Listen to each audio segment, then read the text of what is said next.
Assalamualaikum warahmatullahi wabarakatuh. Alhamdulillahirabbil alamin. Pada kesempatan kali ini kami dari kelompok 6 akan membahas materi tentang kedudukan manusia sebagai khalifah atau pemimpin. Quran surah Al-Baqarah ayat 30, dan kedudukan manusia sebagai Abdullah atau hamba Allah. Quran surah Az-Zariyat ayat 56. Kami kelompok 6 beranggotakan Mira Bayu Lestari, Muzaki Ali, dan saya Naufal Maulana. Langsung saja, materi yang pertama akan dipaparkan oleh saya. Materi yang pertama yaitu teks dan terjemah ayat. Nomor 1, Quran surah Al-Baqarah ayat 30.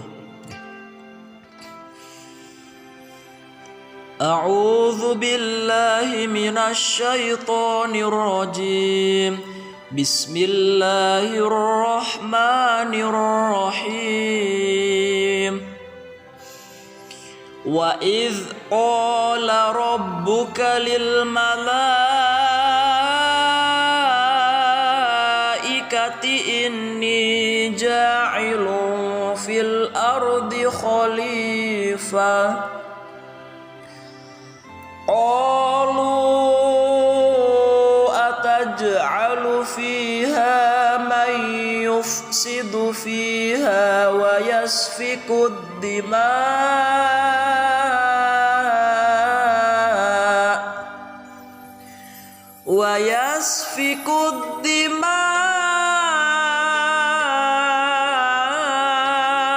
wa nahnu nusabbihu bihamdika wa nuqaddisu lak.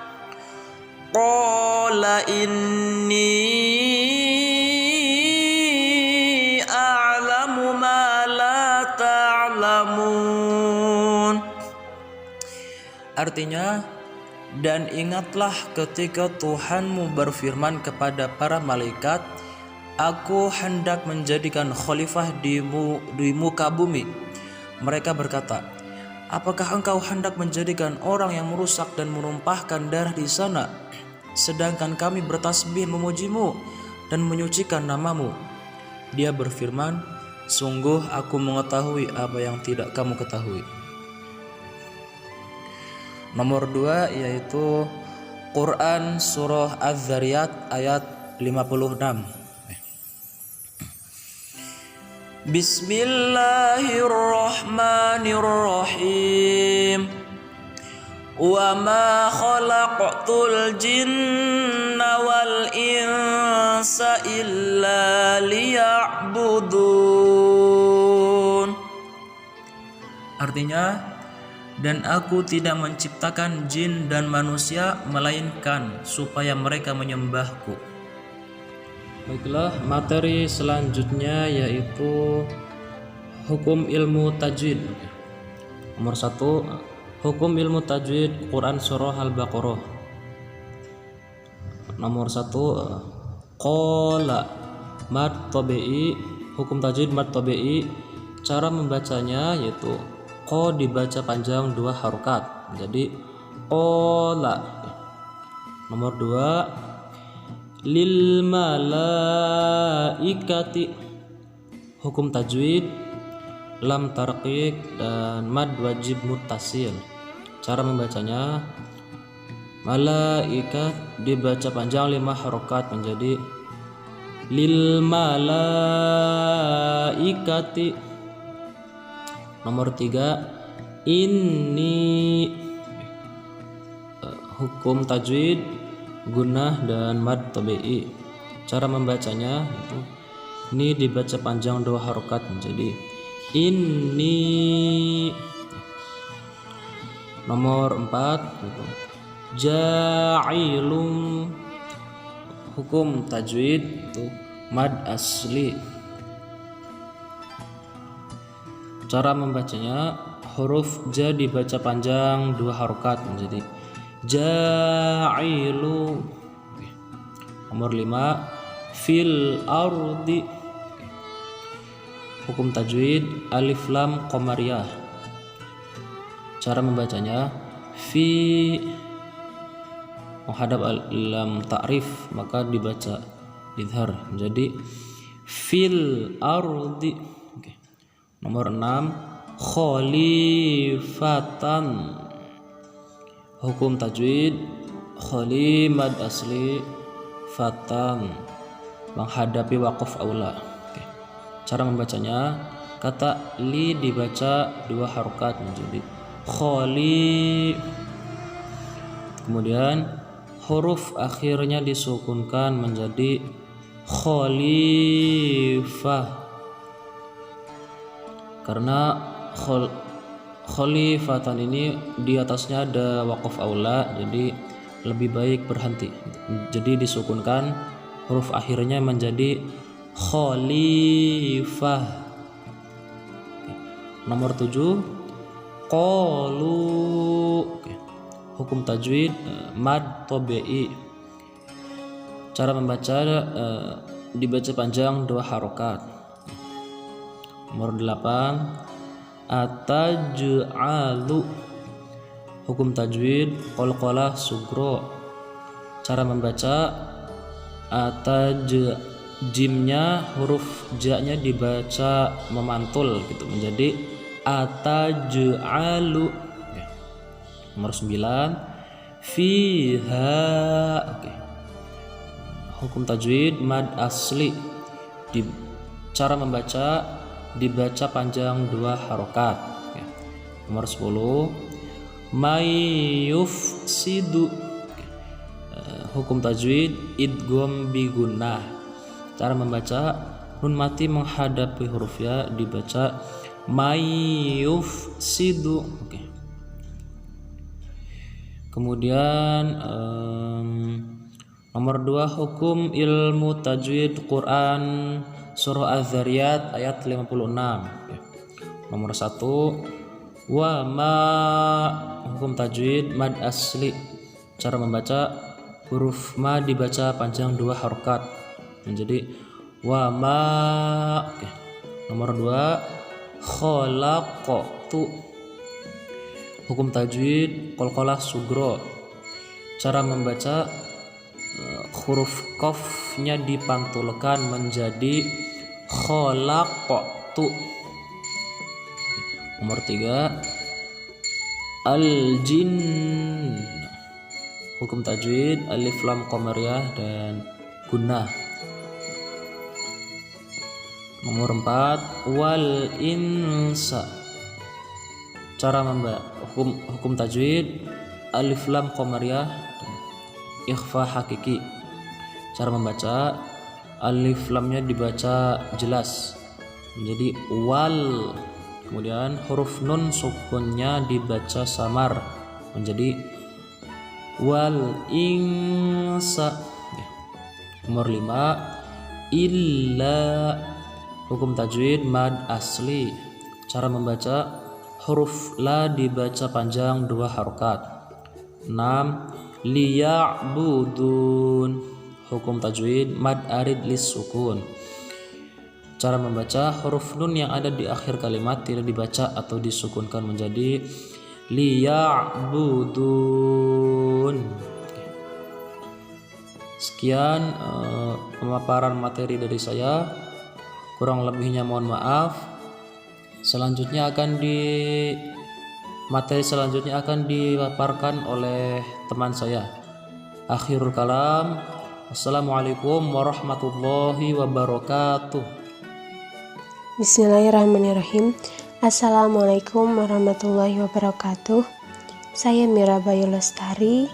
Di sini saya akan melanjutkan presentasi, yaitu di sini saya akan menjelaskan mengenai asbabun nuzul beserta analisis kandungan dari surat Al-Baqarah ayat 30 beserta Az-Zariyat ayat 56. Baik, kita langsung saja membahas asbabun nuzul Al-Baqarah ayat 30. Jadi pada waktu itu firman Wa idz qala rabbuka lil malaikati artinya wahai Muhammad sallallahu alaihi wasallam, ingatlah ketika Rabbmu berkata kepada para malaikat dan ceritakan pula hal itu kepada kaummu. Nah, Allah Ta'ala memberitahukan ihwal penganugerahan karunia-Nya kepada anak cucu Adam, yaitu berupa penghormatan kepada mereka dengan membicarakan mereka di hadapan para malaikat sebelum mereka diciptakan. Nah, kemudian dalam hadis sahih telah ditegaskan juga bahwa jika para malaikat naik menghadap Allah Ta'ala dengan membawa amal hamba-hambanya, maka Dia akan menanyakan kepada mereka, padahal Dia lebih tahu tentang manusia, yaitu dalam keadaan bagaimana kalian meninggalkan hamba-hambaku. Nah, mereka menjawab, kami datang kepada manusia ketika mereka sedang mengerjakan sholat dan kami tinggalkan dalam keadaan mengerjakan sholat pula. Nah, yang demikian itu karena mereka datang silih berganti mengawasi kita berkumpul dan bertemu pada waktu sholat subuh dan sholat asar. Nah, maka di antara mereka ada yang tetap tinggal mengawasi, sedang yang lain lagi naik menghadap Allah Ta'ala dengan membawa amal para hambanya. Nah, ucapan para malaikat yaitu kami datangi mereka ketika sedang mengerjakan sholat dan kami tinggalkan mereka juga ketika dalam keadaan mengerjakan sholat pula. Nah, ini merupakan tafsiran firman Allah Ta'ala yaitu kepada mereka yang berbunyi inni a'lamu ma la ta'lamun. Nah, ada juga yang sebagian berpendapat yaitu mengatakan hal itu merupakan jawaban atas ucapan para malaikat, yaitu yang firman-Nya wa nahnu nusabbihu bihamdika wa nuqaddisu lak. Nah, maka Dia pun berfirman inni a'lamu ma la ta'lamun, yaitu mengetahui akan adanya iblis di antara kalian, dan iblis itu bukanlah seperti yang kalian sifatkan untuk diri kalian sendiri. Nah, yang lain juga berpendapat ucapan para malaikat yang terdapat dalam ayat ini mengandung juga permohonan agar mereka ditempatkan di bumi sebagai pengganti Adam dan keturunannya. Maka Allah Ta'ala pun berfirman kepada para malaikat, inni a'lamu ma la ta'lamun, yang artinya adalah tempat tinggal kalian di langit itu lebih baik dan tepat bagi kalian. Lalu yang selanjutnya saya akan menjelaskan mengenai asbabun nuzul dari surat Az-Zariyat ayat 56, yaitu waktu itu ketika para malaikat mengetahui bahwa Allah Subhanahu wa Ta'ala akan menciptakan khalifah di bumi, Allah Subhanahu wa Ta'ala menyampaikan perintahnya kepada mereka secara terperinci, yaitu Dia memberitahukan bahwa Dia akan menciptakan manusia dari tanah. Maka ketika Dia menyempurnakannya dan meniupkan roh di dalamnya, para malaikat harus bersujud kepadanya. Nah, yang harus dipahami bahwa sujud tersebut adalah sujud penghormatan, bukan sujud ibadah, karena sujud ibadah hanya diperuntukkan kepada Allah Subhanahu wa Ta'ala. Nah, maksud ayat tersebut adalah Allah menciptakan manusia dengan tujuan untuk menyuruh mereka beribadah kepadanya, bukan karena Allah butuh kepada mereka. Nah, ayat tersebut dengan gamblang telah menjelaskan bahwa Allah Subhanahu wa Ta'ala dengan menghidupkan manusia di dunia ini agar mengabdi, beribadah kepadanya, bukan sekedar untuk hidup kemudian menghabiskan jatah umur lalu mati. Nah, berdasarkan ayat tersebut, dengan mudah manusia bisa mendapat pencerahan bahwa eksistensi manusia di dunia adalah untuk melaksanakan ibadah atau menyembah kepada Allah Subhanahu wa Ta'ala. Dan tentu saja semua yang berlaku bagi manusia selama ini bukan sesuatu yang tidak ada artinya sekecil apapun perbuatan itu. Nah, kehadiran manusia ke bumi melalui proses kelahiran, sedangkan kematian sebagai pertanda habisnya kesempatan hidup di dunia.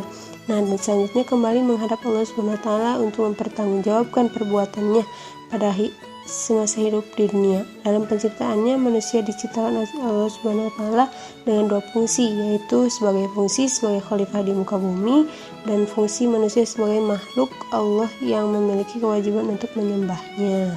Oke, yang selanjutnya saya akan membahas mengenai analisis kandungannya.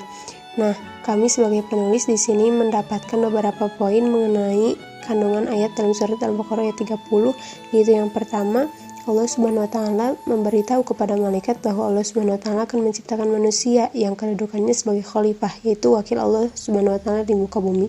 Yang kedua, Allah Subhanahu wa Ta'ala memilih manusia menjadi khalifah di bumi ini. Yang ketiga, malaikat belum mengetahui secara pasti apa yang diperbuat manusia setelah rencana Allah Subhanahu wa Ta'ala terwujud. Malaikat khawatir bahwa manusia nantinya akan berbuat kerusakan dan menumpahkan darah antar sesamanya. Yang keempat, malaikat mengajukan pertanyaan kepada Allah atas penciptaan manusia. Nah, padahal mereka selalu bertasbih, bertahmid, serta menyucikan dirinya kepada Allah. Yang terakhir, kekhawatiran malaikat atas penciptaan manusia sebagai khalifah menjadi hilang setelah mendapatkan penjelasan dari Allah Subhanahu wa Ta'ala bahwa Allah Subhanahu wa Ta'ala lebih mengetahui apa yang tidak diketahui oleh malaikat. Yang selanjutnya, saya akan menjelaskan mengenai analisis isi kandungan Al-Baqarah ayat 30 menurut Quraisy Shihab. Quraisy Shihab dalam menafsirkan surat Al-Baqarah ayat 30 ini berpendapat bahwa kata khalifah pada mulanya berarti yang menggantikan atau yang datang sesudah siapa yang datang sebelumnya.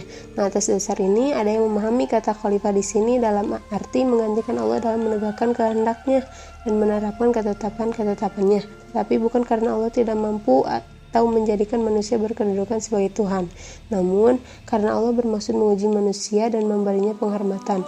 Ada lagi yang memahaminya dalam arti yang menggantikan makhluk lain dalam menghuni bumi ini. Nah, yang selanjutnya analisis isi kandungan Al-Baqarah ayat 30 menurut Asy-Siddiqi. Nah, Al-Baqarah ayat 30 menjelaskan pengangkatan manusia oleh Tuhan menjadi khalifah. Nah, Tuhan mengangkat manusia sebagai khalifah atau menjadikan khalifah yang meliputi beberapa poin. Yang pertama, pengangkatan sebagian anggota masyarakat manusia dengan mewahyukan syariatnya kepada mereka untuk menjadikan khalifah. Yang kedua, ada pengangkatan seluruh manusia pada posisi di atas makhluk lain dengan diberi kekuatan akal. Nah, dalam ayat ini mengandung pemahaman bahwa para malaikat ingin mengetahui apa hikmah Tuhan menciptakan manusia sebagai khalifah di bumi. Nah, sedangkan keadaan manusia seperti itu suka membuat kerusakan. Nah, para malaikat juga ingin mengetahui apa sebabnya Tuhan tidak menjadikan mereka sebagai khalifah di bumi, sedangkan mereka selalu bertasbih serta menyucikan dirinya kepada Allah. Tuhan pun menjelaskan dalam diri manusia terdapat kemampuan-kemampuan yang tidak diberikan kepada malaikat. Oke, yang selanjutnya saya akan membahas isi kandungan Surat Az-Zariyat ayat 56. Menurut kami, Surat Az-Zariyat ayat 56 mengandung makna bahwa semua makhluk Allah termasuk jin dan manusia diciptakan oleh Allah SWT agar mereka mau mengabdikan diri, taat, tunduk serta menyembah hanya kepada Allah. Jadi selain fungsi manusia sebagai khalifah, manusia juga mempunyai fungsi sebagai hamba, yaitu menyembah menciptanya. Baik itu fungsi vertikal dalam hal ini adalah menyembah Allah karena sesungguhnya Allah lah yang menciptakan semua alam semesta ini. Jadi setiap insan tujuan hidupnya adalah untuk mencari keridhaan Allah semata, karena jiwa yang memperoleh keridhaan Allah itu adalah jiwa yang berbahagia, mendapat ketenangan, terjauhkan dari kegelisahan serta kesengsaraan batin. Sedangkan di akhirat kelak kita akan memperoleh imbalan surga dan dimasukkan dalam kelompok hamba-hamba Allah SWT yang istimewa. Amin. Yang selanjutnya analisis isi kandungan Az-Zariyat 56 menurut Departemen Agama, yaitu sama ya dengan pendapat Az-Zariyat, dan ahli tafsir yang lain berpendapat bahwa maksud ayat tersebut ialah bahwa Allah tidak menjadikan jin dan manusia kecuali untuk tunduk kepadanya dan untuk merendahkan diri. Nah, maka setiap makhluk baik jin atau manusia wajib tunduk kepada peraturan Allah, merendahkan diri terhadap kehendaknya, menerima apa yang Dia takdirkan. Mereka dijadikan atas kehendaknya dan diberi rezeki sesuai dengan apa yang telah ditentukan. Tak seorang pun yang dapat memberikan manfaat atau mendatangkan mudarat karena kesemuanya adalah dengan kehendak Allah. Nah, ayat tersebut juga menguatkan perintah milik Allah SWT dan memerintahkan manusia agar melakukan ibadah kepada Allah. Yang selanjutnya, analisis menurut Ibnu Katsir, yaitu sesungguhnya Allah itu menciptakan jin dan manusia agar Allah memerintahkan mereka untuk menyembah Allah, bukan karena Allah membutuhkan mereka. Nah ya, Ali Ibnu Abu Talha juga telah meriwayatkan dari Ibnu Abbas R.A. illa liya'budun. Nah, kata ini melainkan supaya mereka menyembahku. Nah, yakni agar mereka mengakui kehambahan mereka kepadaku baik dengan sukarela maupun terpaksa. Demikianlah menurut apa yang dipilih oleh Ibnu Jurayj. Makna yang dimaksud ialah melainkan supaya mereka mengenalku, seperti itu. Nah, analisis kandungan yang selanjutnya menurut Quraisy Shihab. Nah, ayat di sini menafsirkan sesuai pendapat Quraisy Shihab, yaitu bertujuan menekankan pesan yang dikandungnya, tetapi juga untuk mengisyaratkan bahwa perbuatan-perbuatan Allah itu melibatkan malaikat atau sebab-sebab lainnya. Penciptaan, pengutusan Rasul, turunnya siksa, rezeki yang dibagikan Allah melibatkan malaikat dan sebab-sebab lainnya. Nah, sedang di sini karena penekanannya adalah beribadah kepada Allah semata, tanpa memberi kesan adanya keterlibatan selain Allah SWT. Oke, yang terakhir, analisis isi kandungan Az-Zariyat ayat 56 menurut Sayyid Qutb. Nah, surat Az-Zariyat 56 itu menurut Sayyid Qutb yaitu menyingkap berbagai sisi dan sudut konseptual dan tujuan yang semuanya tercakup oleh hakikat yang besar dalam Al-Quran. Nah, tugas tertentu yang mengikat jin dan manusia dengan hukum alam, yaitu beribadah kepada Allah atau penghambaan kepada Allah yang memastikan bahwa di sana ada abdi dan rob, ada hamba yang beribadah dan Tuhan yang disembah. Seluruh kehidupan hamba akan stabil jika berlandaskan atas pernyataan. Manusia sebagai abd atau hamba berubah drastis ya saat menghadapi aneka kewajiban, tugas, dan amalnya. Nah, maka kehendaknya dia melihat konsep ibadah yang terkandung di dalamnya. Jika konsep ini telah terwujud, berakhirlah tugas dan tercapainya tujuan. Nah, setelah itu hasilnya dapat berupa apa saja. Hasil ini tidak termasuk dalam kewajibannya serta perhitungannya. Baik, dari saya cukup sekian. Terima kasih. Wassalamualaikum warahmatullahi wabarakatuh.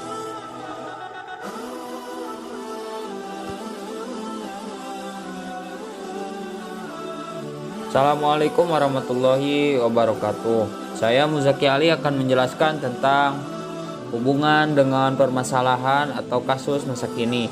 Kedudukan manusia sebagai khalifah. Quran Surat Al-Baqarah ayat 30. Manusia bertanggung jawab terhadap keberlanjutan ekosistem di dunia ini karena manusia diciptakan sebagai khalifah. Dalam konteks Al-Quran memandang manusia sebagai wakil atau khalifah Allah di bumi.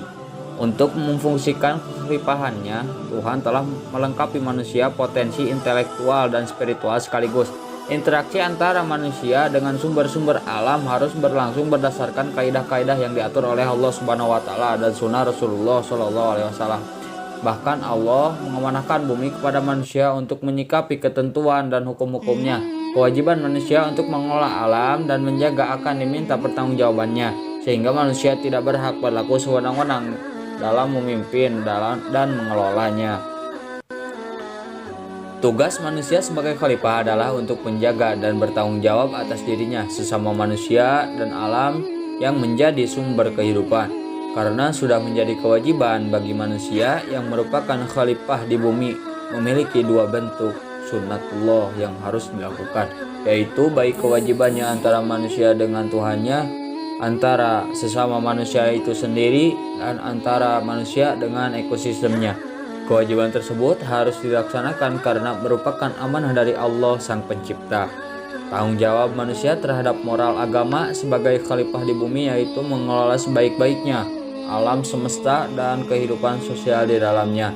Kehidupan manusia sangat tergantung pada komponen-komponen lain dalam ekosistem, sehingga secara moral manusia terhadap alam dituntut untuk bertanggung jawab kepada keberlangsungan, keseimbangan, dan kelestarian alam yang menjadi sumber kehidupannya. Menjaga keseimbangan dan kelestarian lingkungan hidup, baik alam ataupun lingkungan sosial, merupakan tugas daripada khalifah. Dalam upacara memformasi bumi, Majid menegaskan bahwa muara dari semua prinsip kekhalifahan manusia adalah reformasi bumi. Permasalahan lingkungan alam semakin berkembang seiring berjalannya waktu dan saling terkait secara global. Bahkan masing-masing manusia dalam setiap negara berlomba-lomba merusak sumber daya alam dengan dilakukannya pembangunan yang dilakukan, khususnya yang paling banyak berada di negara berkembang. B. Kedudukan manusia sebagai Abdullah. Quran Surat Al-Zariyat ayat 56. Masyarakat sekarang ini kebanyakan adalah menjalankan ibadah hanya sekedar menggugurkan kewajibannya, padahal tidak mereka sadari bahwa penciptaannya itu adalah dilahirkan sebagai seorang abd. Sedangkan seorang abd wajib memulai terlebih dahulu dan mereka harus mendaki ke atas dengan ibadah lahirnya. Namun demikian, ibadah lahir itu hanya sebagai perwujudan pengabdian kepadanya dengan melaksanakan mujahadah dan riyadhah di jalan Allah Subhanahu wa taala. Mereka mensucikan diri baik lahir maupun batin dari segala kotoran basyariah yang menjadikan terhalang wusul kepada Allah Rabbul Alamin. Bentuk penghambaan yang salah satunya yaitu dengan cara beribadah sholat yang semata dikerjakan untuk menghamba kepada Tuhan, atau dengan kata lain ibadah untuk akhirat. Dengan mengerjakan sholat yang hakiki, bisa dikatakan bahwa dan relevansinya dengan pengendalian dari perbuatan keji dan mungkar, memang ada sholat itu benar-benar karena Allah, bukan karena keterpaksaan. Abd yang mengamalkan perilaku sabar dengan pengamalan yang selanjutnya sangatlah mencerminkan bahwa nilai-nilai dalam dirinya sudah sejalan dengan apa yang seharusnya diterapkan. Dengan kata lain, ibadah untuk akhirat juga. Akan tetapi masih banyak perilaku dari beberapa orang seperti yang banyak dijumpai di daerah-daerah tertentu yang masyarakatnya keras-keras.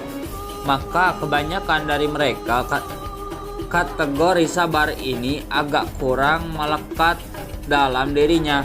Entah apakah nilai yang ada dirinya kurang matang, ataukah ini yang dinamakan sunatullah. Pada kehidupan sehari-hari, akan menjalin hubungan kehidupan yang paling membutuhkan satu sama lain, sebagaimana dimengerti bahwa sudah menjadi sunatullah bahwa keberagaman di antara semua makhluk Allah tidak dapat dihindari dan itu harus ada. Sabar adalah sebagian yang dibutuhkan adalah masalah dunia dan agama. Sebagai muslim tentu wajib menggunakan hatinya dalam menanggung segala ujian dan penderitaan dengan tenang. Yang dikategorikan dengan syukur sebagai bentuk perwujudan di sini, yaitu tertuju pada pelaksanaan penghambaan sebagai rasa syukur atas segala nikmat yang Tuhan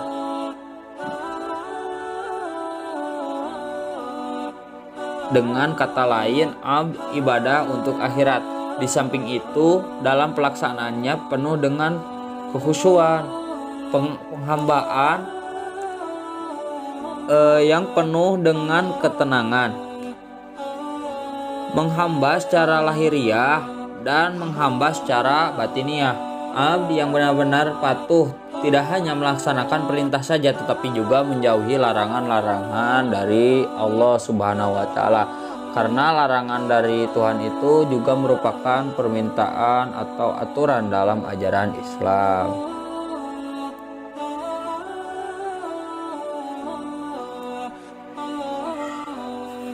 Kesimpulannya, kedudukan manusia yang pertama adalah sebagai Abdullah, yang artinya adalah sebagai hamba Allah.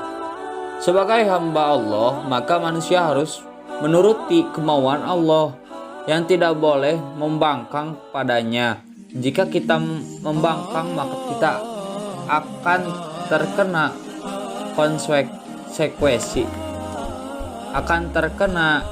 konsekuensi yang sangat berat. Kita adalah budak Allah karena setiap perilaku yang harus direstui olehnya harus menyenangkannya, harus mengagungkannya. Manusia adalah khalifah, yakni sebagai wakil, pengganti atau duta Tuhan di muka bumi. Dengan kedudukan sebagai khalifah Allah Subhanahu wa Ta'ala di muka bumi, manusia akan dimintai tanggung jawab terhadapnya tentang bagaimana ia melaksanakan tugas suci kekhalifahannya. Oleh sebab itu, dalam melaksanakan tanggung jawab itu, manusia dilengkapi dengan berbagai potensi seperti akal pikiran yang memberikan kemampuan bagi manusia berbuat demikian. Kata khalifah juga mengandung makna pengganti Nabi Muhammad SAW dalam fungsinya sebagai kepala negara, yaitu pengganti Nabi SAW dalam jabatan kepala pemerintahan dalam Islam, baik urusan agama maupun dunia. Ada 4 sifat manusia yang diterangkan dalam Al-Quran. 1. Bahwa manusia itu adalah makhluk yang dipilih Allah. Hanya ini sesuai dengan firman Allah surat At-Toha ayat 122. 2. Manusia dengan segala kelainannya. Manusia dengan kelalaiannya diharapkan supaya menjadi wakil Tuhan di bumi. Hal ini terdapat dalam surat Al-Baqarah ayat 30. 3. Bahwa manusia sebagai kepercayaan Tuhan, sekalipun resikonya besar. Hal ini terkandung dalam surat Al-Ahzab ayat 72. 4. Untuk itu manusia kemudian diberi kemampuan untuk mengetahui semua nama dan konsep benda yang malaikat sendiri tidak mampu. Karena itu malaikat sujud dan hormat kepadanya di sini itu manusia ya. Hal ini sesuai dengan firman Allah Subhanahu wa taala dalam surat Al-Baqarah ayat 31.